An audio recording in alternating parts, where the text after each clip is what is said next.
Konnichiwa Mina. Hello everybody. In this video, we're going to be doing a continuation of the Exodus story. So yes, we are on the second magazine of the Exodus story. If you have not seen me read the first 3 chapters in the first magazine, I highly recommend that you do so. There's going to be a playlist either here or here. I can't remember, but if you guys would like to check it out. But in this video, we're going to be doing the second magazine. You can follow along in your own magazine, or you could just listen to me read. It doesn't matter to me. So if you're following along in your own magazine, the story starts on page 9. So we're going to start with the epilogue, and then, so we're going to start with the recap, and then we're going to do the prologue, and then we're going to do chapter 1, and we're going to do 1 chapter per video, because I don't want to make this video terribly long. So, let's get started. So, starting with the recap. When humans first arrived on Eventide, a Helvert formed on their arm which tethered them to the planet, gaining the ability to levitate and fly. People became known as drifters and created factions known as guilds. However, it wasn't long before a select few skyborn drifters betrayed the Angel Guild and established the Order. A massive battle ensued, and the Order loomed over the horizon with a terrifying creature they forged called Council of Galaxies. Skyra's Tea Castle answered with a beautiful creature that covered the skyline itself called Alana the Star Formation. But also it had enlisted the help of the enemy Dragonis Guild just to come to a stalemate. The remnant of Skyborn remains, striving to rebuild their destroyed castle. Ever since the galaxy-sized nebula creatures collided in the skies over Eventide, there have been a surplus of stardust and other magical compounds that rained down during the aftermath. This excess supply has led to drifters far and wide forging new creatures and the emergence of 2 new guilds, Treeforge and Shardvale. Brings all to the brink of war. Shardvale, their ice not limited to any part of the color spectrum, seeks to bring a halt to the chaos by permanently freezing the world. Treeforge and their vast forest of living trees and mushrooms fight to uproot and spread ice. Uproot the spreading ice. Which guild will you choose? So that is the recap. Now we're going to be going to the prologue. Eventide's 6th year was fast approaching. Much had already happened to this young world. Events of great importance and others of fleeting value.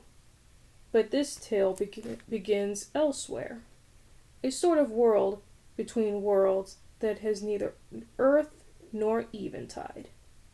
Somewhere much less bright, where the light of stars and the infrared nebula surrounding them could ever reach. In a place unidentifiable, there was a voice. A voice called out into the dark, each word echoing like a harsh whisper. Carcery, carcery, carcery. There was no answer. Carcery, it tried again. Cassius, replied a voice. This time belonged to a mechanical wizard known as Carcery, or at least what was left of him. You're alive, said the loud whisperer. Chance, Cassius, confirmed the motionless wizard. There was nothing, only darkness and sound of their trailing voices. I need your help. After the longest time, the dying illusionist replied, What for? To kill, said the voice. Oliver rose. It made a long, drawn-out wheezing noise that sounded more like a creature than the Count who resided in Marina Castle. It was so sickly, it would have sent shivers up Carcerery's body, if it still had one. Foolish, phantom Carcery, thought to himself. I was planning on it. Carcerary, Vale, Vale, Vale, answer me. On one condition, said Carcery, after what seemed like an eternity of silence. Teach me, help me, to have a body in case the branches of the twisted tree fail me. The foreign voice moved closer, moving on what sounded like the wind, but it was actually smoke. Deal. So that's the end of the prologue. Now we get to chapter 1. It's about the boy with the rose. Not so much about the boy, but what he knows, thought Carcerary to himself. Who was Carcerary exactly? Was he a person, as in human? Perhaps not, since he could no longer speak. But he could form thoughts, so he did. Where am I? The view was dark and blurry, but slowly came into focus, as though he were waking from a bad dream. But the bad dream... so the bad dream was about to begin. Where am I? A gnarled brown substance he would rather later come to know as wood made of his limbs, his hands, his torso, and among touching it, even his face. My body, what have I become? And then came the pain. Terrible, overwhelming pain. It hit him all at once, but he was unable to scream as he had no mouth. Any memories of that slowly started to come back with him, suddenly vanish. The fetid aroma emanated from his body, one so putrid that it cut Carcerary down. That cut through the pain that had overcome his senses. Sorry, guys. He was rotting from the inside out. Following another rush of excruciating agony, his mind skipped a beat as he felt a pulse that rippled through his entire being, a heartbeat. Carcerary looked down at his chest cavity and saw an organ start to move. What began as a faint vibration quickly became a violent and rapid thump. With each heartbeat came a fresh dose of pain. It was then that he saw his heart, held together by thin tubes and a mass of wires, which weaved through his entire body and broke the surface of his skin. A bright blue substance, liquid or energy, flooded through the tubes, flowing through every part of him and eventually back to his heart. But when he re-entered the heart, he beat faster and began spewing the bioluminescent matter like an open valve, staining his wood and bringing with it an unfathomable levels of pain. Carcerary desperately pulled at the bark around his chest in an attempt to close the cavity, but there were so many gaps.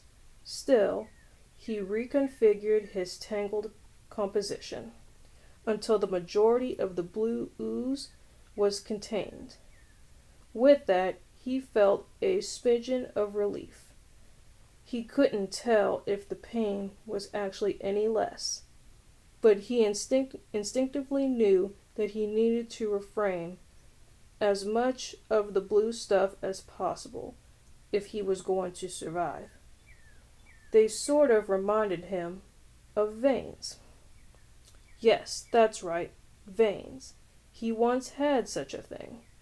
He once had much more, like hair, but that had been replaced with dead, barren branches, even beyond the superficial things which he never really cared about, were things, concepts, ideas like power.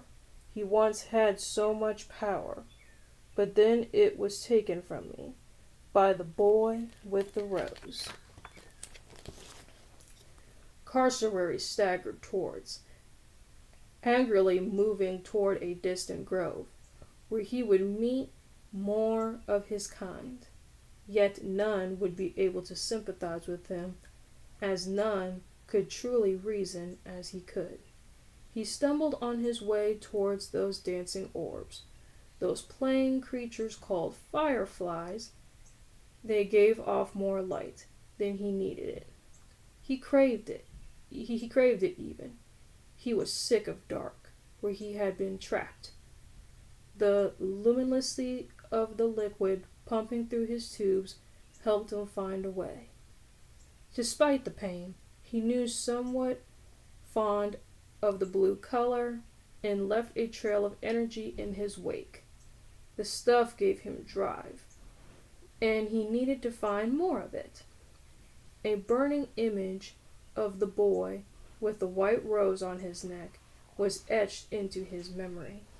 It filled him with rage. The tree folk may not have entirely known who he was or what happened to him, but he knew who was responsible. Oliver Rose is here somewhere. So yeah, guys, that is the end of chapter 1, the prologue, and the recap. Very, very good start. We meet Carcerary. We know that he used to be human at one point. In every heartbeat, he is in excruciating amount of pain. And he's after Oliver Rose for some reason. So we're going to find out, like in the next chapter, why he's after Oliver Rose so much. And what even Oliver Rose looks like. So yeah, guys, I hope you guys enjoy. Please leave a comment, like, and subscribe, and let me know what you guys think of the recap, the prologue, and chapter 1. And I will see you guys in chapter 2.